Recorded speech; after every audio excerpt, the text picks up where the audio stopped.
kí Ọlọ́run tó gbé mi lórí ìtẹ́ mo ní àwọn èèyàn tó jẹ́ pé ẹni bí ẹni, èèyàn bí èèyàn tí Ọlọ́run Olódùmarè tó jọ kó wa pọ̀. Ọlọ́run Olódùmarè ó kẹ́ wọn ní gbogbo ọ̀nà.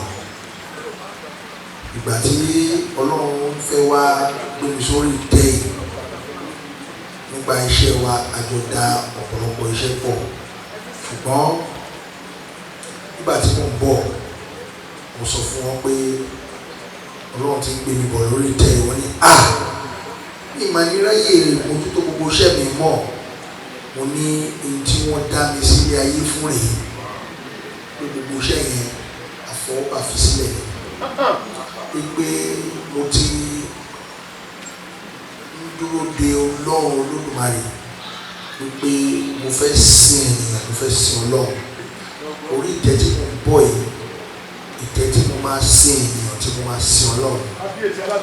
Mo wá sọ fún wọn pé gbogbo ká máa kówó sí báǹkì yẹn o, ká kọ́lé aláràmàǹdà mi ò tiẹ̀ ṣe mọ́.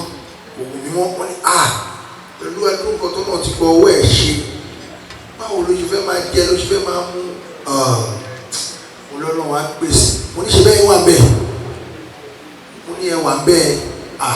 Wọ́n ní ṣùgbọ́n iṣẹ́ tí Ọlọ́run máa ń jẹ́ kó ṣe pọ̀, mi ò gbọ́dọ̀ fi sílẹ̀.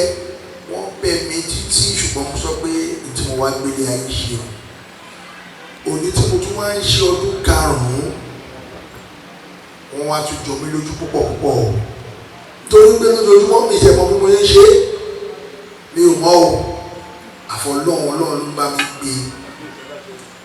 Kò tiẹ̀ yé mi náà, ṣùgbọ́n mo dúpẹ́ lọ́wọ́ Ọlọ́run Olódùmarè. Ṣé wá rí, wọ́n wá jọ mí lójú ó pọ̀. Wọ́n láwọn fẹ́ wá kí mi, èmi ò tí ẹ̀ mọ̀ wọ́n ti tó nǹkan fún mi. Wọ́n ṣe dé báyìí, èmi àti nǹkan nínú wọn, òjíṣẹ́ Ọlọ́run ni, òjíṣẹ́ Ọlọ́run tọ́lọ́run kẹ́ tó náà ní pé kó máa sin Ọlọ́run. Àwa kíra wa báyìí máa ń kíra wa aṣeréṣeré. Wọ́n ní kábíyèsí ní kọ́kọ́ ṣẹlẹ̀ o, pé kí n wò ká. Wọ́n ní nǹkan táwọn gbé bọ̀ yìí bó ṣe dé inú ààfin ó kàn dákẹ́. Wọ́n ní bó ṣe dákẹ́ yẹn, kábíyèsí ẹ̀yìn lẹ́nu. Wọ́n dẹ̀ gbé brand new Bentley, wọ́n dẹ̀ gbé fún un. Wọ́n ní yẹniyẹni kẹ́ni ṣe mí. Mo fẹ́ sọ fún gbogbo ẹ̀yin ní adékẹ́ bá mi ṣàdúrà fún wọn. Where is pastor? My pastor. Pastor Alex. Please, a beautiful round of applause for Pastor Alex. Pastor Alex. Àkànní ọmọ Ògúnwùsì. Beyond my imagination, today, myself and Pastor Alex we usually argue who loves each other more. We will argue for days that I love Pastor Alex more than he loves me, and he will say, "No, can you see? I love you more. I know you love me, but I love you more." Àkọ́dá ẹ̀dá Ọlọ́run ni ẹni tẹ́ ẹ̀ wọ́n wájú yìí. Àkọ́dá ẹ̀dá.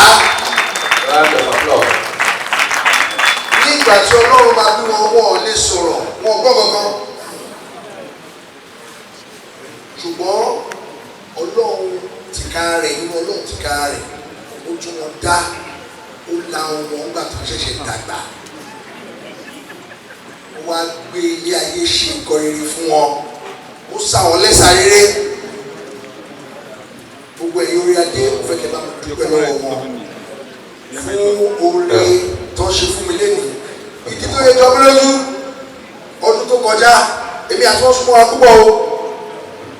Asúnmọ́ra ní gbogbo tí wọ́n fi súnmọ́ra. Kò sí táàkì yọ ṣe pọ̀. Mo máa fún pásítọ̀ náà láǹfààní tí wọ́n máa sọ. ṣùgbọ́n a ò jí wọ́n ti wá agélébodè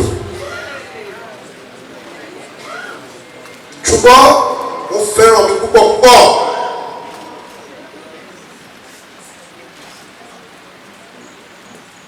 Ọdún tó kọjá lọ wọ́n ní kábíyèsí wọ́n tún ní kí wọ́n gbé Rolls Royce lọ́dọ̀ àwọn. Mo ní rárá pásítọ̀ mi ò gbé, mo ní mi ò mo yarí mọ́ ọlọ́wọ́ pátápátá ni o. Mo ní kí ló dé, ṣùgbọ́n wọ́n wá tọ̀ mí lẹ́yìn fúnra wọn náà wá bẹ́ẹ̀kì yẹn wá sínú ààfin mi, fúnra wọn náà wá wá o. Wọ́n ní àwọn wá dúpẹ́ orí ṣẹ́rí bẹ́ẹ̀ ṣe ṣe láyé orí òkì gbé o. Ẹni tó bá ṣoore sílẹ̀ mẹ́wàá kó ṣe o, kó fi òkú sọ́dọ̀ lọ́hùn. Oore sílẹ̀ mẹ́wàá ó lágbára ju oore 100 million tẹ́lẹ̀ mi ṣe o. Inú lọ́lọ́run ń wò. Kí ni mo dẹ̀ ṣe nǹkan tẹ́lẹ̀ mo ti ẹ̀rù tì, ṣùgbọ́n Ọlọ́run bá mi ké wọn. Mo dẹ̀ tún fẹ́ kí ọ̀run kó tún máa bá mi ṣílẹ̀kùn oore ọ̀fẹ́ àti àánú àti ìbùkún kọ́lọ́ máa bá mi ṣílẹ̀kùn fún mi. Àmì àṣẹ. Aláàánú lẹ́yìn náà ní ṣubú láíláí.